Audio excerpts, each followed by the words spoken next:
বন্ধুসকল আশা কৰোঁ সকলে ভালে আছে। আজি আহিছোঁ আৰু এটা নতুন ভিডিঅ' লৈ চাওক বন্ধুসকল। আজি হ'ল 9 জুলাই আৰু আজি অলপ আগতে নতুন নটিচখন ওলাইছে, তাৰ ওপৰতে ভিডিঅ'খন হ'ব গৈ আছে। বন্ধুসকল আজিৰ ভিডিঅ'টো অতিকৈ গুৰুত্বপূৰ্ণ, কাৰণ আজি second online counselling, third online counselling সকলোবোৰ ডেট ওলাই গৈছে ইতিমধ্যে।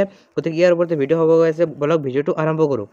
চাওক প্ৰথমত দিয়া আছে allotment of seats of second online counselling, যিটো ডেট দিয়া আছে 15 জুলাই 2025। চাওক মই জুম কৰি দেখাইছোঁ আপোনালোকক। তাৰপিছত চাওক কি দিয়া আছে একচেপ্টেঞ্চ against allotted চিটছ 15 July two 17 July. মানে যদি আপোনালোকে ছেকেণ্ড অনলাইন কাউন্সেলিঙৰ চিট পায়, তেতিয়াহ'লে আপোনালোকে সেই চিটখন 15 পৰা 17 জুলাইৰ ভিতৰতে একচেপ্ট কৰিব লাগিব। দেন চাওক কি লিখা আছে reporting along with document original verification at the respective institute 16th July to 18th July 2025। মানে আপুনি যদি এই একচেপ্ট কৰাৰ পিছত কলেজত অৰিজিনেল ডকুমেণ্টছৰ লগতে যাব লাগিব এডমিশ্যনৰ কাৰণে। সেইটো ডেটখন হ'ল 16 জুলাইৰ পৰা 18 July. Withdrawal of seat 10% fee will be retained by the admitted institute. যদি আপুনি এইটো আগতেও নটিচখন দিয়া হৈছিল যে প্ৰথমত যোনে এডমিশ্যন লৈছে যদি সেইটো কেঞ্চেল কৰিব বিচাৰে 17 জুলাইৰ আগত কৰিব লাগিব। মই ইয়াৰ ওপৰত আগতে ভিডিঅ' আপলোড কৰিছোঁ, আপোনালোকে যদি চোৱা নাই চাই ল'ব, মই ডিছক্ৰিপশ্যনত লিংক দি দিম। তাৰপিছত চাওক allotment of seats of third online counselling, মানে থাৰ্ড মেৰিট লিষ্টৰ ডেট আছে 25 জুলাই।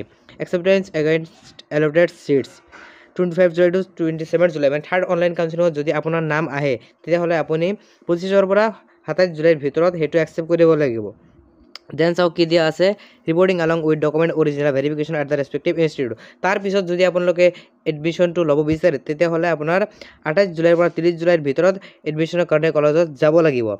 চাওক তাৰপিছত কি দিয়া আছে physical admission along with document original verification at the respective institute for counseling 1, 2 and 3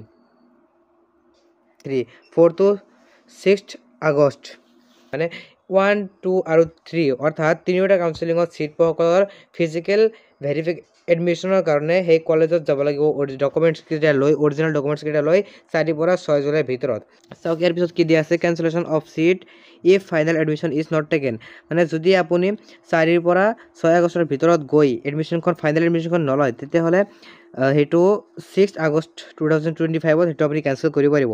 sport counselling subject to availability of vacancy date will be declared later on. মানে spot কাউন্সেলিঙৰ date এতিয়ালৈকে ঘোষণা কৰা হোৱা নাই, যেতিয়া আহিব মই ভিডিঅ' বনাই আপলোড কৰিম, আপোনালোকে চাব। গতিকে আজি ভিডিঅ'টো এইখিনি আছিল। আশা কৰিছোঁ আপোনালোকে গম পাইছে।